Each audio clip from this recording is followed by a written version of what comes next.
안녕하세요. 네, 국민대학교 도자공예학과 졸업한 친절한 주서씨입니다. 네, 국민대학교 의상디자인과 허재범입니다. 네, 오늘 소개에 더불어서 지난 건국대 컨텐츠에서 국민대학교에 대해서 한번 알아보려고 하는데요. 네, 오투가 국민대로 전부터 유명하잖아요. 네. 원장님이 보시기에 그 이유가 뭘까요? 일단은 원장이 국민대 출신이고요. 네. 부원장님도 국민대 출신이죠. 네. 그러다 보니까 이제 제가 학원을 시작하고 20년에 걸쳐서 출신 제자들이 국민대를 간 친구들이 아주 많아요. 네. 저희가 원장님도 국민대 다니셨고 저도 다녀본 입장에서 또 국민대 교수님들이 또 입시 전형에 대해서 이제 본인들이 가리키고 싶은 학생을 뽑아야 하는 거다 보니까 관심이 좀 많으셨던 것 같아요. 맞습니다. 네, 그래서 수업 중에 은연중에도 입시에 관련된 내용들, 그런 입시에서 대학 수업까지 연계되는 내용들 이런 것들에 대해서 참 설명이 많으셨고 그런 커넥트를 가질 수 있다라는 부분이 저희 국민대 출신 선생님들이 많다는 게 이런 데서 많은 장점이 나오는 것 같아요. 네, 특히나 국민대 같은 경우에 처음에는 서울대와 홍대 입시를 따라가는 3순위의 학교로서 이제 제가 입시하기 전에는 그런 시기였는데 제가 입시를 했던 게 2000년도거든요. 네. 2000년도에 국민대가 발상가 표현을 들고 나오면서 홍대, 서울대 최상위권을 제외하고는 나머지 모든 학교는 다 국민대의 발상가 맞아요. 표현에 포커스가 맞춰졌었죠. 네. 그런 정도로 입시를 이끌어가는 학교다 보니까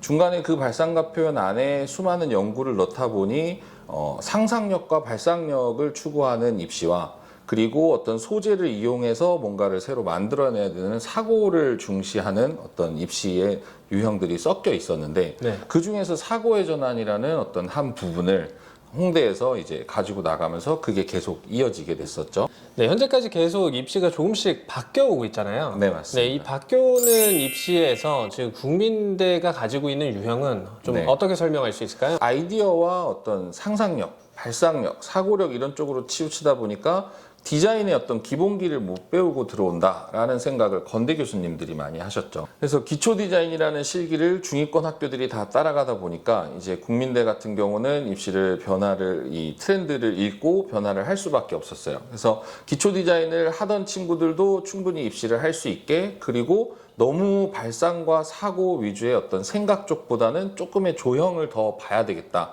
기초 조형이라는 어떤 실기를 새로 편승해서 나왔고 그 기초 조형의 제일 기저에 있는 생각은 재료의 다양성. 그래서 자유로운 재료를 주고 전문가용 재료를 주면 누구나 다 잘 그리는데 여기에 제한을 두면 학생들이 이런 재료로는 어떤 표현을 할 수 있을까? 또 제한된 재료 안에서 최고의 바리에이션은 어떻게 낼 수 있을까를 보기 위한 소묘력 측면에서의 어떤 변화가 하나고요. 두 번째는 이렇게 발상가 표현을 만들었던 교수님들이 이게 좀 지겨워지니까 이게 너무 고루해지고 또 학원가에서 너무 유형화시키다 보니까 다양성을 위해서 입시를 기초 조형으로 바꿨기 때문에 이때는 다시 정물, 색채 정물에서부터 그 다음에 어떤 현상적인 파악을 하는 기초 디자인의 어떤 영역을 조금 가져왔었거든요. 근데 이제 학교 내부적으로의 일을 저희 외부에서 다 알 수는 없지만 그렇게 입시를 끌어갔었고 변화를 주셨던 분들이 은퇴를 많이 하셨어요. 그럼 이제 저같이 그분들한테 배웠던 선생님들이 지금 교수진에 올라오고서는 우리가 했던 입시에서의 어떤 추구했던 방향이 조금 그리운 거예요. 그래서 그 사람들이 다시 이 기초 조형으로 되어 있는 거 안에서 같은 이름 안에서 어떤 입시의 변화를 주려고 아이디어 쪽, 사고 쪽에 중점을 두다 보니까 다시금 최근의 문제들은 좀 발상가 표현 때 사고의 전환 때 나왔던 문제들 비슷한 유형들이 굉장히 많이 나오고 있죠. 네, 또 제가 느끼는 부분에서는 국민대학교가 어떤 입시를 리딩하는 학교잖아요. 네, 그렇다 보니까 무언가의 유형이 나왔을 때 그런 것들을 다른 학교들이 쫓아가게 되고 그러면서 너무 많은 학원들과 여러 학교들이 그런 것들을 다루면서 패턴화되는 경향들이 자꾸 있어요.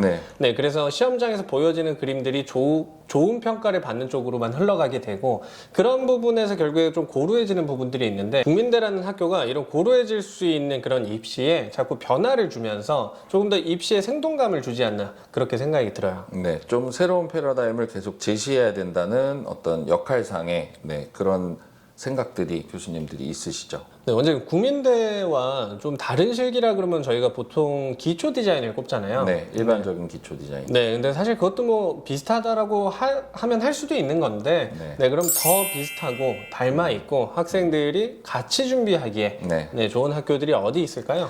자, 일단은 국민대의 초기 발상가 표현 그림과 굉장히 유사한 거는 어떤 소재를 주고 그 소재 안에서의 생각들로 그림을 구성을 하는, 네, 공간 구성을 기본으로 하고 있지만 내용이 좀 들어갔으면 하는 그런 그림들을 추구하는 곳은 소묘로 되어 있지만 고려대 그림이, 네, 굉장히 예전 국민대 발상가 표현과 비슷하고요. 그리고 현재 추구하는 방식에 가장 가까운 것은 이화여대. 네, 그리고 두 번째는 이제 그 국민대 유형 중에서 발상력보다는 소재를 이용해서 새로운 무언가 그쪽에서 제시해달라고 하는, 네, 니즈를 맞춰주는 그런 결에서는 과기대의 그림과 성균관대 그림이 굉장히 국민대와 닮아 있죠. 근데 재료적인 측면에서 제한을 둔다라는 얘기를 아까 전에 했었는데 그 부분을 가장 먼저 시도했던 건 서울대예요. 그래서 서울대 같은 경우는 그런 생각을 했던 게 너무 사실은 이제 재료들이 비싸요. 여기서는 재료를 가져오지 마라. 오면 우리가 크레용이든 색연필이든 연필 단 한 자루든 우리가 제공을 해주겠다. 여기서부터 발생되었던 거기 때문에 그런 재료적인 측면에서는 서울대랑 굉장히 닮아 있다고 할 수 있겠죠. 그래서 서울대, 이화여대, 고려대, 성균관대, 과기대 이런 학교들이 국민대 실기랑 굉장히 유사하게 목격하고요. 최근에는 요 전편에서 다뤘듯이 건국대 산업디자인과 같은 경우는 상위권 실기자들이 가나군에 보고 나서 다군에 본인들의 건대 산디를 치기를 원하거든요. 그러면 이제 가나군을 치고 다군에 갑자기 실기가 변하는 걸 원치 않으니 그 학교조차도 조금은 더 소묘력 위주의 건필 재료 위주의 이 상위권 실기들, 결국은 국민대와 결을 같이 하는 실기를 건대 산디과에서도 보고 있죠. 네, 매년 5월이면 저희가 국민대 실기대회가 항상 열리잖아요. 네네. 네, 국민대 실기대회를 통해서 어떤 그런 경쟁을 먼저 해보면서 자기의 위치도 찾아보고 그런 경험들을 하게 되는데, 네네. 네, 그런 실기대회의 그림과 네. 네, 정시에서의 그림이 좀 네. 어떤 차이를 두고 있을까요? 네.